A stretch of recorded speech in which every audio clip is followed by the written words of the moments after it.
साहित्यिक की कृति का विमोचन करें, ये बड़े सौभाग्य की बात है।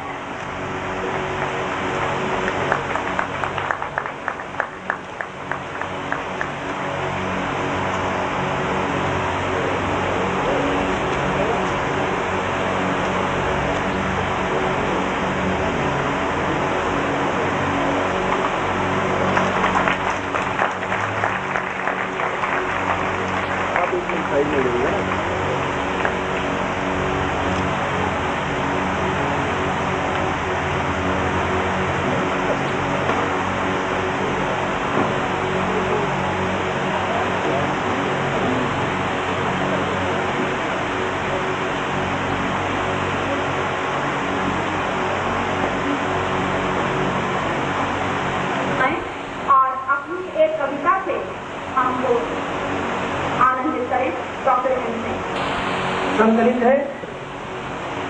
दरअसल इन दिनों मैं रिसर्च कर रहा था, उसके बाद जो खाली समय मुझे मिला,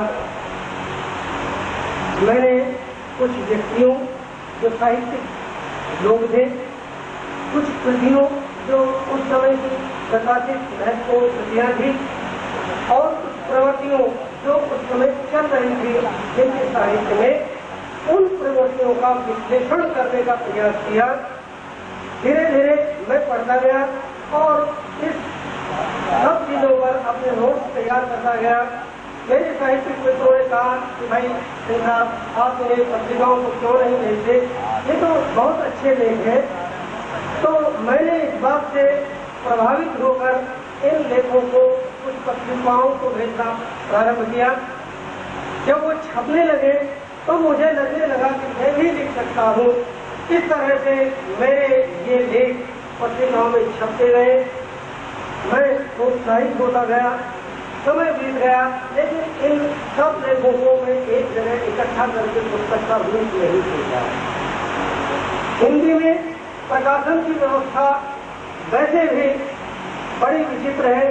यहाँ पर पुस्तक छपना इतना आसान भी नहीं है, लेकिन जैसे ही मुझे ये सहयोग प्राप्त हुआ कि मैं इन लेखों को एक पुस्तक के रूप में संकलित करके पुस्तक का रूप दे सकूं, तैसे ही मैंने इन लेखों को संकलित कर पुस्तक के रूप में प्रकाशित कराया। मैं इस समय अपने उस मित्र को भी याद करना चाहूंगा जिसने इस पुस्तक के लेखों को पढ़ के बातों बातों में इसका नाम सुझाया। प्रोफेसर संजय कुमार अर्थशास्त्र पढ़ाते हैं दमन में। जब ये बात हो रही थी कि इस तरह के इन लेखों को मैं संकलित करूं, तो उन्होंने बुझाया कि आप उसका नाम विचार यात्रा में दें, क्योंकि ये आपकी विचार यात्रा चल रही है। तो मेरी ये विचार यात्रा अभी जारी है, ये इसका पहला पड़ाव है। इस विचार यात्रा में आप भी शामिल हो, यही मैं आपकी कामना करता हूँ। धन्यवाद।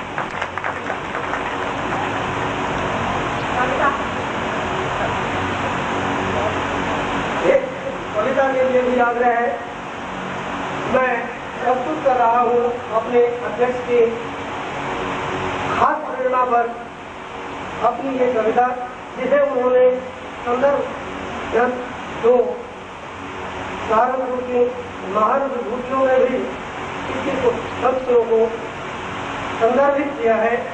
मैं अपनी वो कविता प्रस्तुत कर रहा हूँ, कबूतर और बहलिया। कबूतर और बहलिया। पंख फड़फड़ाते हुए कबूतर ने कहा मत करो।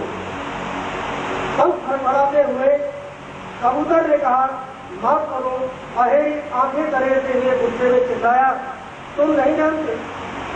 अहेरी आंखें तरेरते हुए गुस्से में चिल्लाया, तुम नहीं जानते इस खुले आकाश और दूर तक फैले जंगलों पर मेरा साम्राज्य है। तुम नहीं जानते इस खुले आकाश और दूर तक फैले इन जंगलों पर मेरा साम्राज्य है।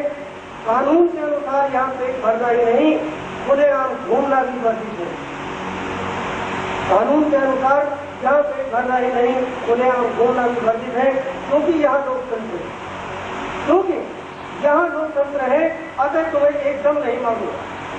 क्योंकि यहाँ लोकतंत्र है, इसलिए तुम्हें एकदम नहीं मारूंगा। फिर भी सजा तो तुम्हें मिलेगी, फिर भी तुम्हें सजा तो मिलेगी ही। अहेरी कबूतर पर झपटा और उसे पकड़कर पिंजरे में बंद कर दिया। अहेरी कबूतर पर झपटा और उसे पकड़कर पिंजरे में बंद कर दिया। फिर शुरू हुआ भूख और यातना का लंबा दौर। फिर शुरू हुआ भूख और यातना का लंबा दौर। इस दौर से गुजरकर बाहर आया कबूतर बाज था, कबूतर बाज था।